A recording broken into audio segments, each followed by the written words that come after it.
10, 9, 8, 7, 6, 5, 4, 3, 2, 1.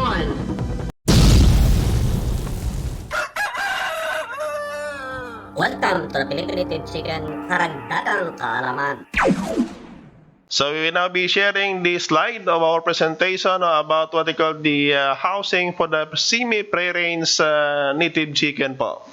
Kung ang lugar po ninyo is parang hilly o di kaya medyo sa burol na situate po yung project area po ninyo, na like as what you have seen in the picture po, na it depends on nyo kung paano po nyo gawa ng paraan yan. It depends kasi depende sa iyo yan if how you are going to modify the environment where you are going to put up the housing for your native chicken. Minsan kasi yung iba kasi they wanted to put out yung native chicken nyo if you want what they call the aesthetic value or what they call the art, it depends on you kung gusto nyo na i-modify ng todo yung environment or you want only what they call the slight modification to maintain the natural scenery po. Again, it depends on you. Dito pa kasi yung mga previous design po, itong area po is hilly area na kung saan we devoted that on the grower native chicken, na kung saan po dito na-raise po namin yung by the thousands of growers.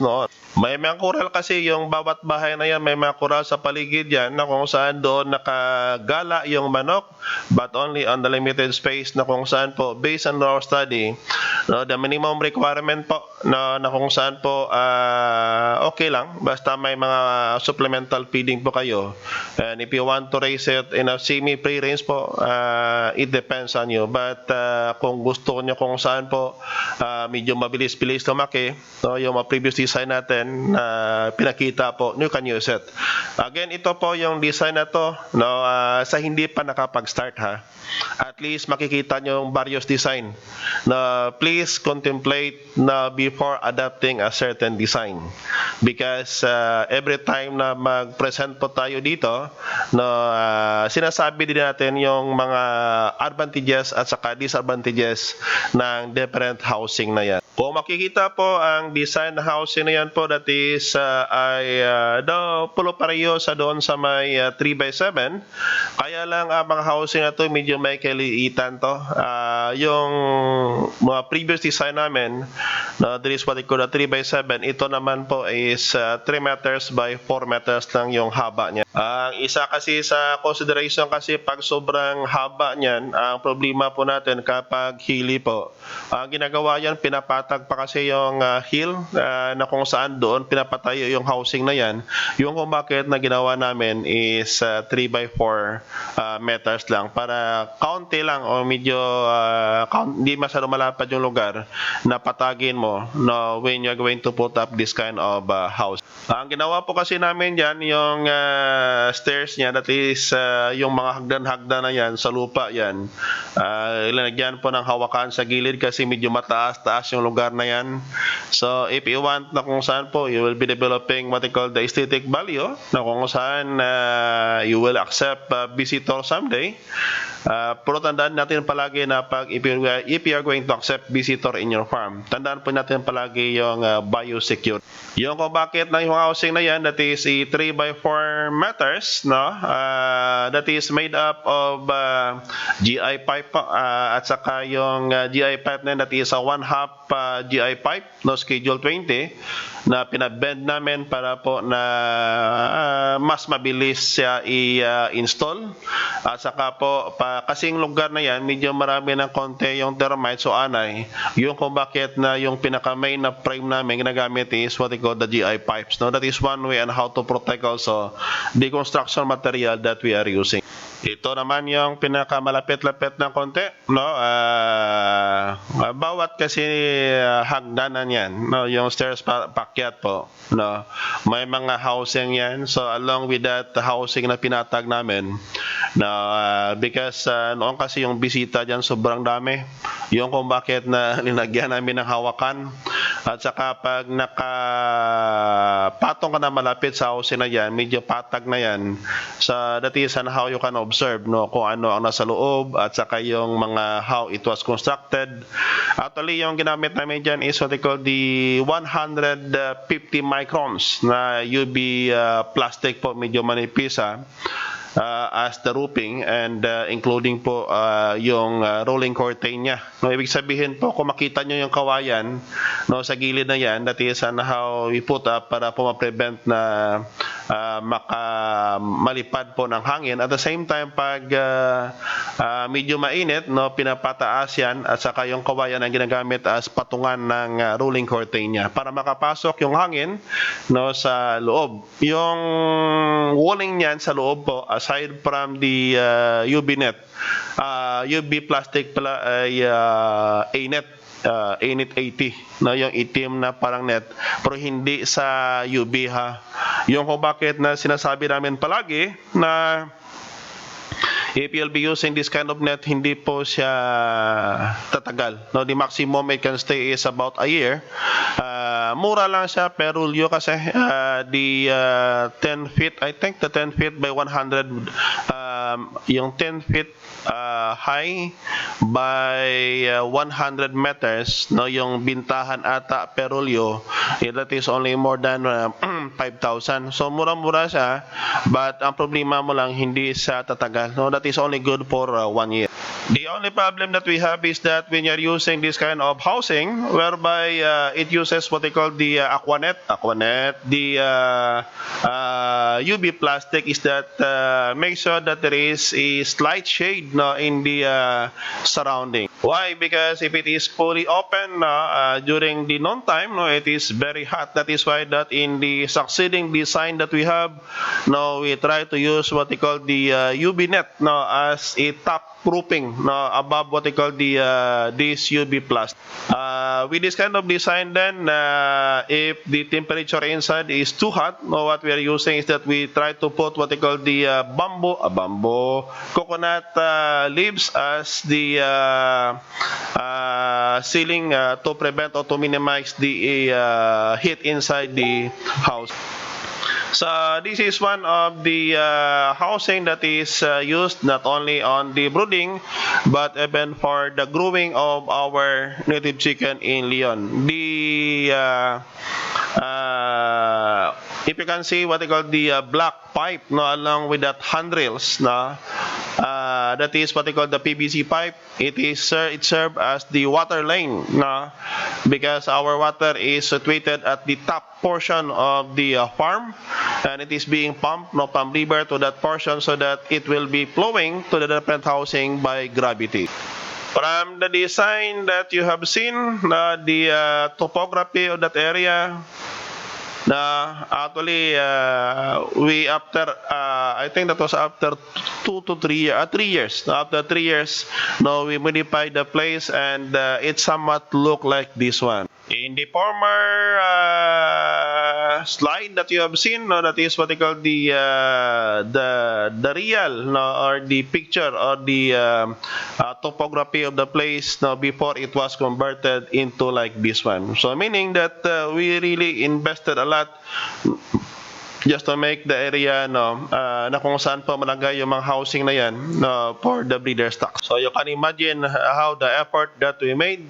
That is why that we are always reminding you that before putting up your project, make sure that you can have it be layouted in the paper and not be layouted in the directly in the air.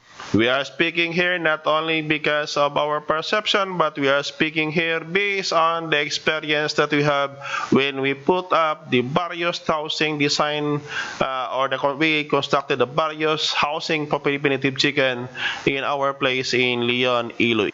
If you can see, kung makita po nyo yung housing na yan, that is used to house 40 chickens. And we have about 25 housing that can hold about 1,000 chicken in just a very small area.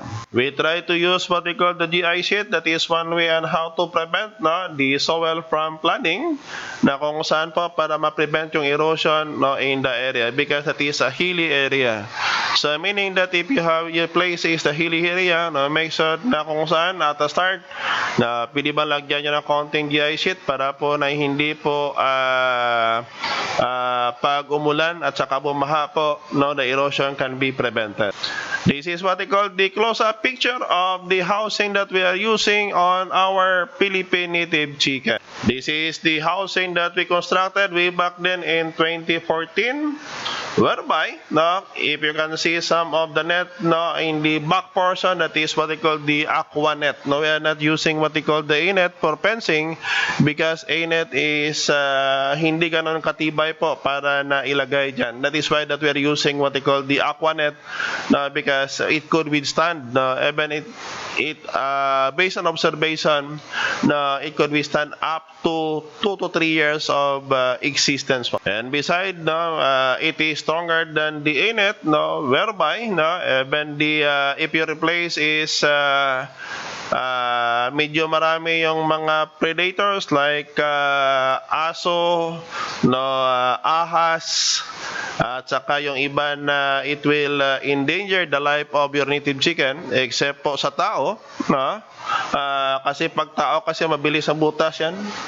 Pero kung ang area nyo po is maraming bayawak, and then yung ahas or what we call the python, you can use what we call the A-net, whereby the hole is about 1.5, provided that the native chicken that you are putting in such kind of ranging yard that is more than 1 or 45 days old. Do not put the chicks in that area, because if the whole of yung butas po ng aquanet po ninyo is about 1/2 inch, it can easily escape in that net.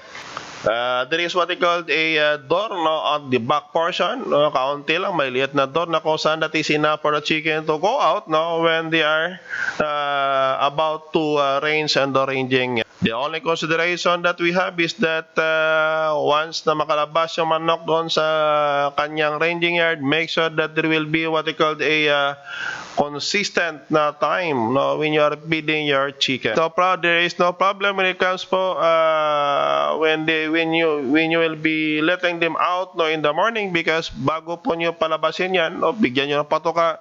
But in the afternoon po, you can have it na kung saan if you are feeding it at 4 o'clock, make sure that you will be doing that at the 4 o'clock para po mayus na sila na pumasok within their housing during that time. Ang problema ninyo is that not all of your chicken will enter the house. Yung iba is preparing to stay outside to the point that during the inclement weather, pareho nito na umulan po, it will endanger also their health. This is why we may suggest that if you are using what we call the semi-pre-range condition or the semi-pre-range way of raising the native chicken, make sure that do not let them out if you found that the weather is raining or what they call not fine, para po na hindi po malagay sa alangan. The most critical part is that during the warmer part of the day, for example, from 8 to 1 o'clock, there is what they call a very hot temperature. Now, when you say about very hot temperature, that is about more than 36 or about near to 40 degrees centigrade. And then late in the afternoon, biglang umulan, dyan papasok ang problema ninyo.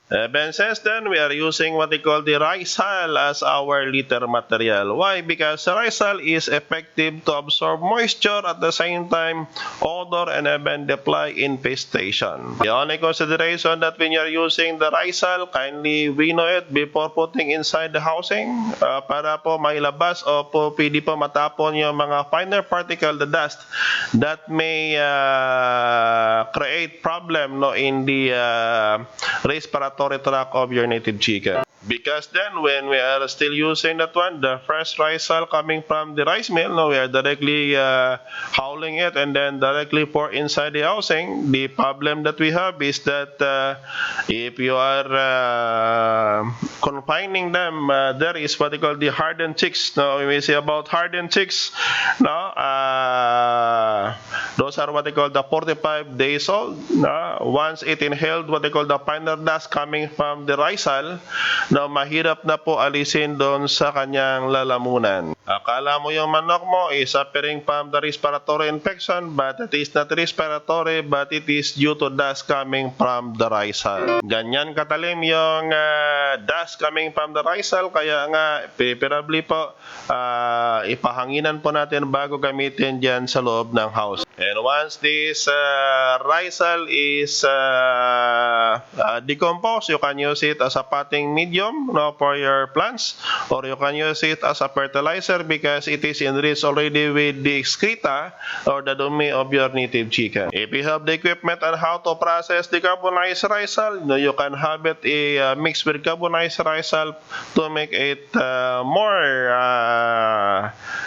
viable to make as a organic fertilizer.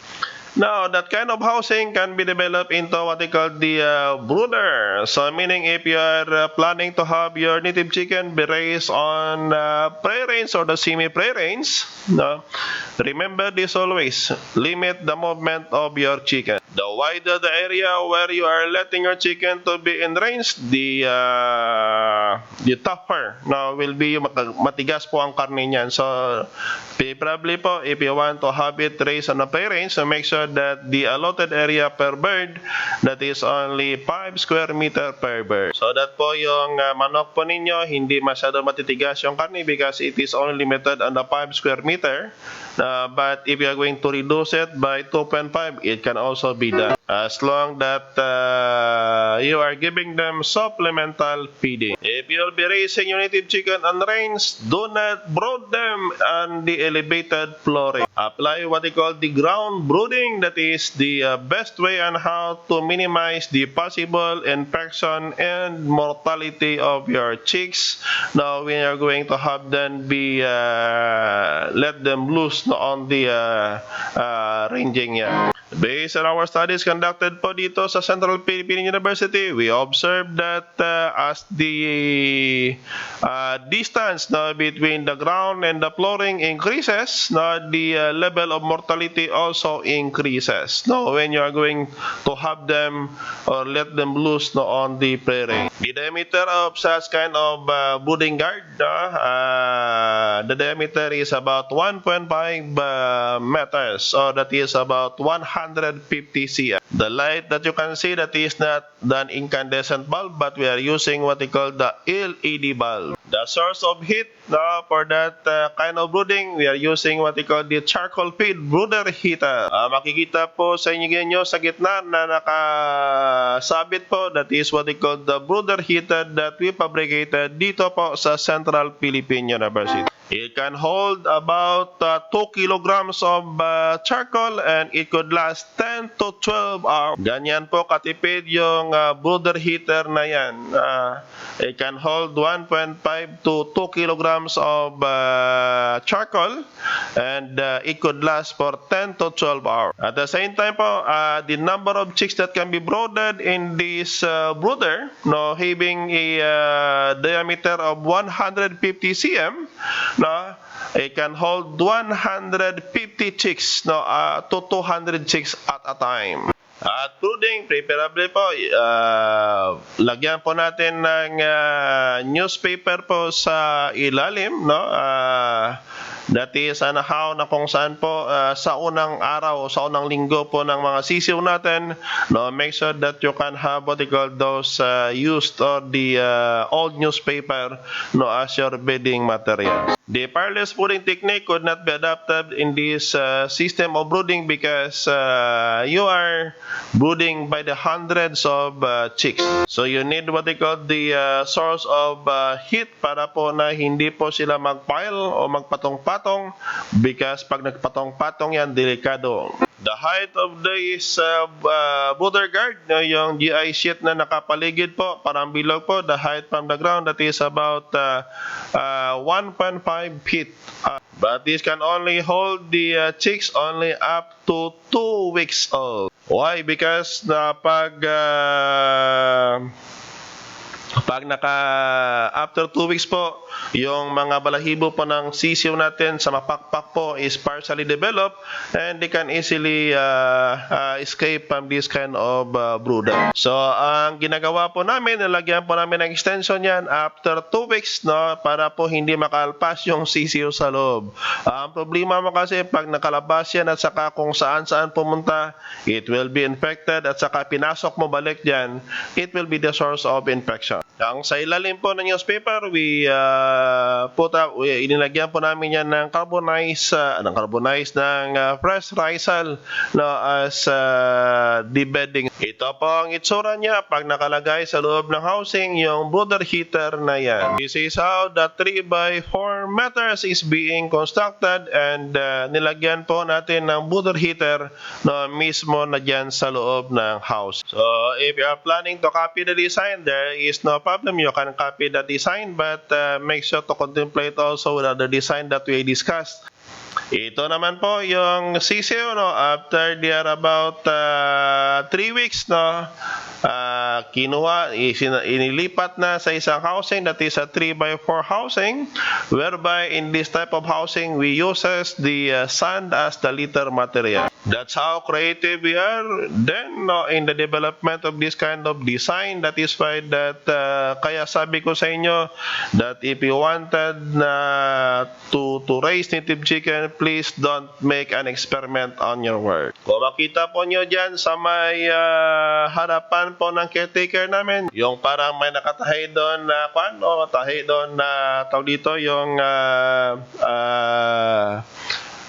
plastic sa gilid, it serves as what they call the door, no, para sa mga sisiyo when they reaches what they call the 45 days para po pumunta sa kanilang respective ranging yard. Because then the design is that there is no UV net on the upper portion of the net.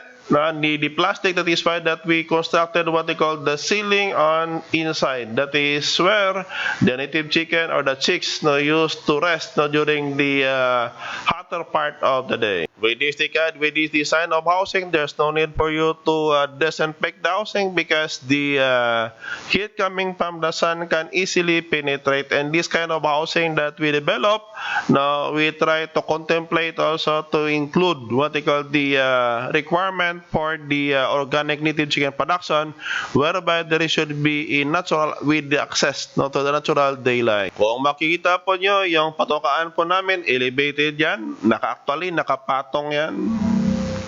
Bakit po nakapatong? Because pag hindi nakapatong yan na mataas po on the litter material na kung saan po buhangin at saka yung pebbles, pag yung sisiyo kasi pag nag-scratch sila, pati yung buhangin at saka pebbles pumapasok po sa patukaan. We try to replicate this one because po sa mga lugar na medyo mahirap pag walang rice hull po, you can use what they call the ang maganda kasi kung makakita po kayo ng buhangin coming from the beaches. Pero kung bawal po, no, you can use what they call the sun coming from the rivers at saka po if possible po you can have it be watered with with a solution na mix of water and salt.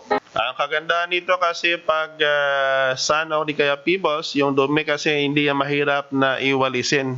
So mabilis sa walisin, kaya lang dapat medyo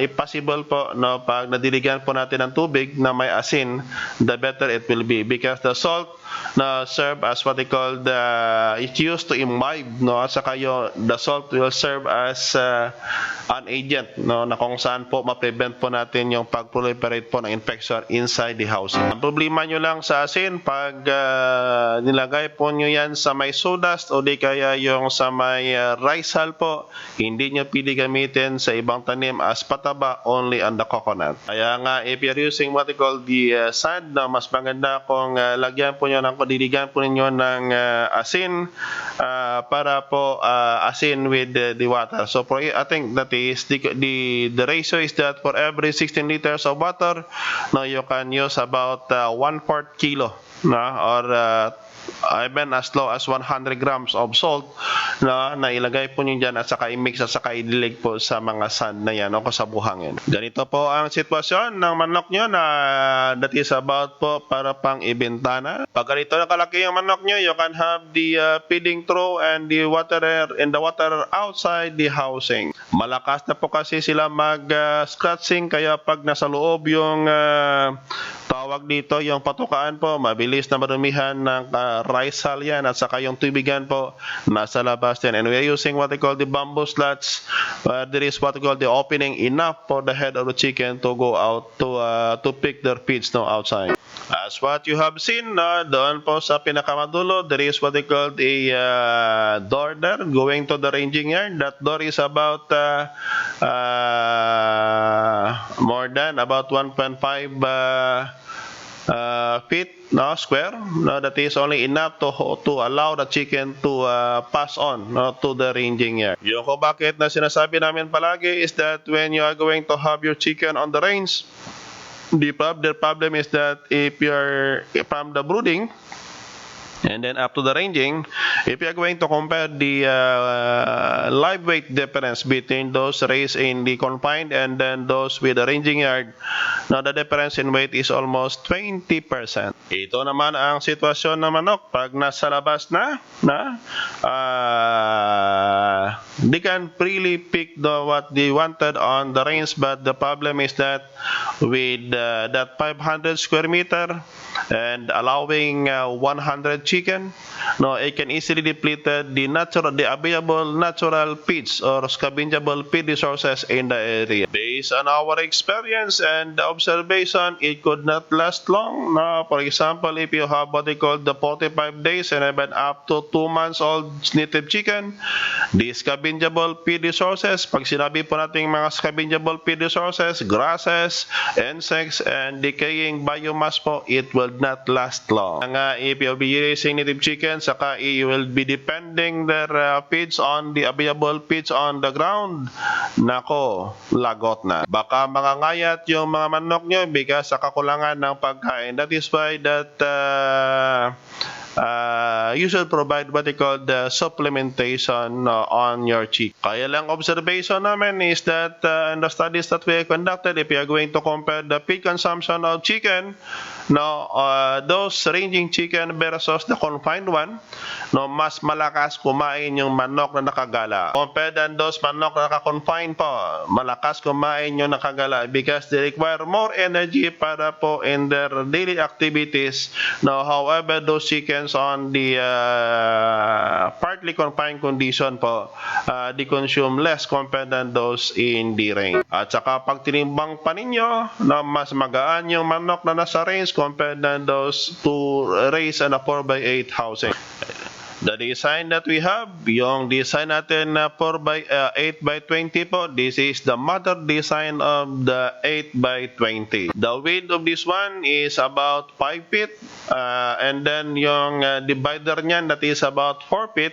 Kaya lang we developed that one using what they call the GI pipe. Medyo may kamahalan tingnan, but if you are going to compute in the long run, it is more cheaper than using bamboo, wood, and other locally available materials na kung saan po in the long run po at a start mura siya, but yung pinaka-expensive part is what they call the repair and maintenance. From that design of housing that we have, we have what they call the 3x4 at saka 3x7. Ginawa namin dyan is 5 feet by 20 feet na. Ganyan kami ka-innovative then, and we are doing that not because na kung saan po only by the 100, but we are using thousands of chicken to appreciate something. Maganda tingnan, masakit sa bulsa. Because our area in Leon then is somewhat like a plateau one, na kung saan po sa tuktok niya medyo may patag doon na lugar, and we develop this kind of design of housing na kung saan po we try to use what they call the automatic feeder. Dito po nilagay yung manok from grower hanggang dumating sa edad na for breeding. Ito lang namin na-appreciate that the flock mating can only be possible for the commercial breed, but for Philippine native chicken, flock mating is not viable. That is not economically feasible, and at the same time po, no, in terms of mortality, masyadong mataas. With it kind of housing po, ang ginawa po namin, that is a 50 square meter area surrounded with aquanet. And then we're using what they called, instead of using the bamboo pole, we're using what they called a 3-port na GI pipe. And then we uses what they call the tension wire para po ma-prevent at saka yung maputol yung infestation due to termites, or alam niyo kung gaano po laki, karami yung manok. In that 50 square meter area, that is 5 meter by 10 meters, at saka yung housing that is 5 by 20, yung holding capacity niyan is 50 grower native chicken. Kung makita po nyo sa bubunga niya, yung sa pinaka-upper portion niya, there is what they call the presence of what they call the UV net, no, that is 50% shade, no, para po na hindi masyado mainit sa loob. This design of housing is ideal only for growers but not for your breeder. Magiging problema nyo lang dito kasi pag sa breeding hindi na sa ideal, meaning that if you're going to use this one, na talagang gusto po nyo na mayroon kayong ranging area po, no, the 50 square meter, we allotted 1 square meter per bird po sa design na to.